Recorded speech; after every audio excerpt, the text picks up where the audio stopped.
Hey everybody, Sue here from Sierra Sewing, Quilting, and Vacuums, and today we're going to talk about how you're going to put a binding on a quilt.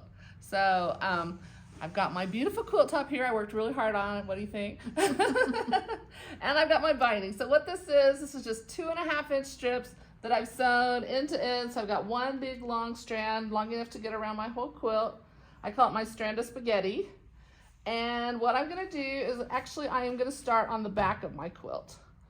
So I like to sew it to the back side first. So I've got this trimmed even with the borders all the way around. This is the exact size it's going to finish. And I'm going to take it to my machine.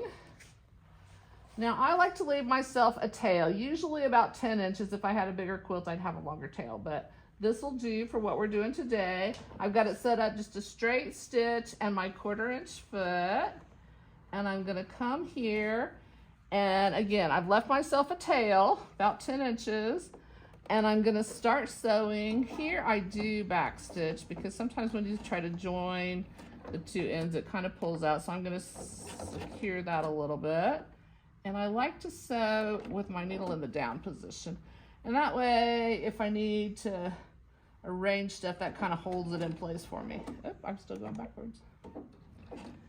And I'm just going to sew raw edge to raw edge, 1/4 inch seam allowance until I get a 1/4 inch from the corner. And when I get a 1/4 inch, again, I'm going to stop with my needle in the down position and I'm going to pivot.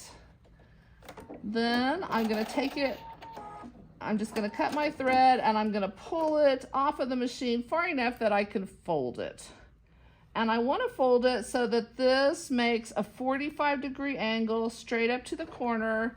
And if I look at this, the edge of my binding extends straight up from my corner just like that. So that's how I know I've got it folded properly. And then I'm going to come back and I'm going to fold it even with the top. And if I've done everything, that's just going to cover itself right up. And then I'm just going to start back here and start with my 1/4 inch and continue sewing that until I get to the next 1/4.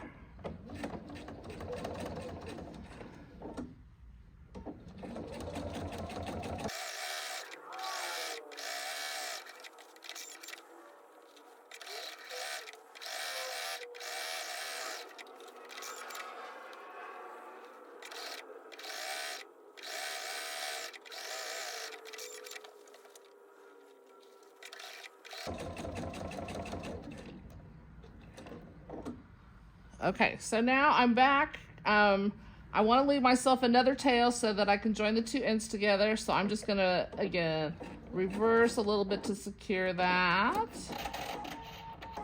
And then I'm gonna pull it off of my machine. So now I'm here and I'm ready to join these two ends. So what I like to do is cut an overlap that's exactly the same width as my binding. So what I can do is I can just kind of take this tail here, line that up with my original cut strip there, and just use that edge as a guide to cut this strip here. And then I can take these two ends and kind of overlap that just a little bit. And I'm going to sew a diagonal seam from here to here.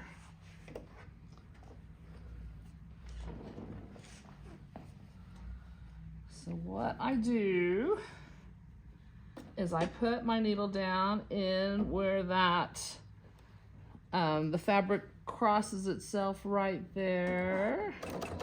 Do it still in reverse. I'm having trouble with that today. And I'm gonna aim to end up right here. So let's see how straight I can get that.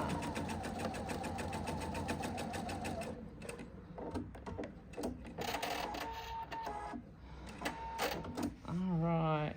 And then before I cut that, I always kind of test it out, make sure I did it right. And that looks pretty good. So now I can trim that to about a 1/4 inch. I just do it with my scissors. And I kind of finger press that open.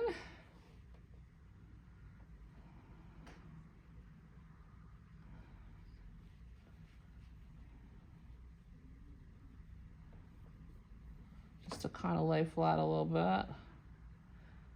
There we go. It wasn't cooperating with me there. All right, and then we'll open that up. And then all I have to do is sew my 1/4 inch to finish that off.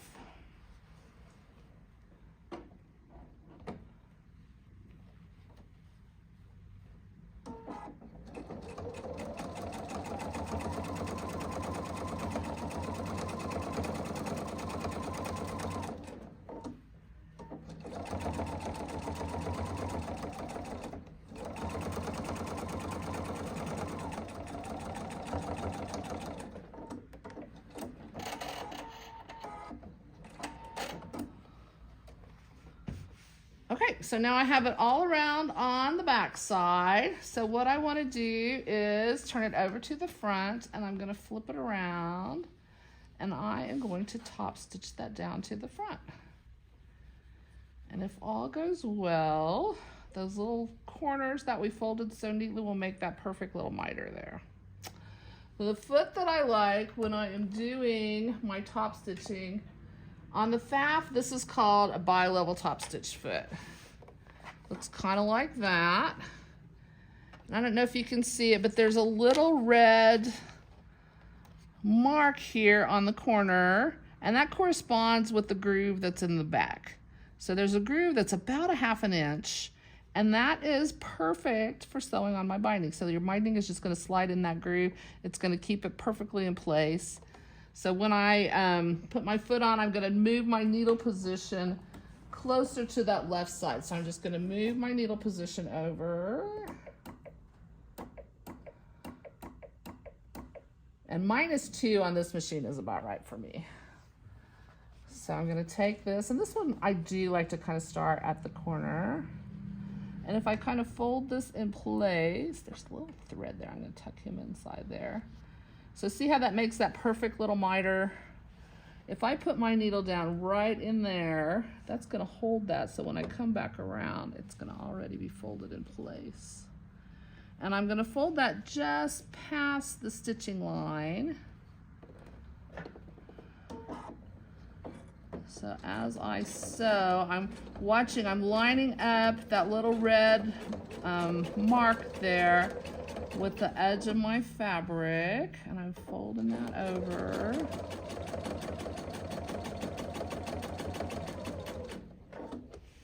And again, if I stop with my needle down, that just gives me an extra hand to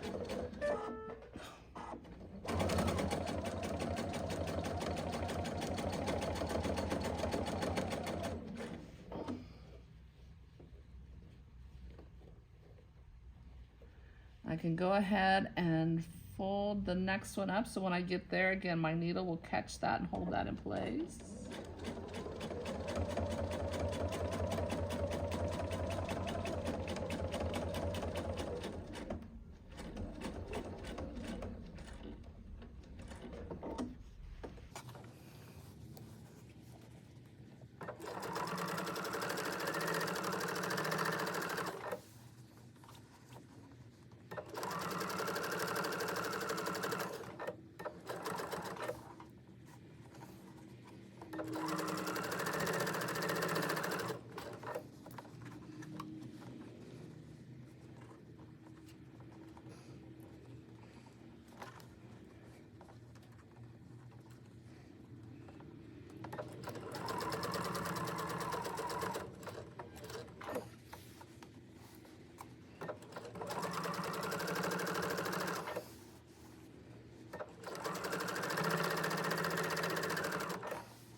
So now I'm back where I started, and that is already kind of secured with that first needle stitch.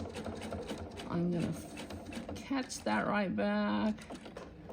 And I'm gonna turn it and go just a couple more stitches on the inside here. And then I can lock that off and reverse.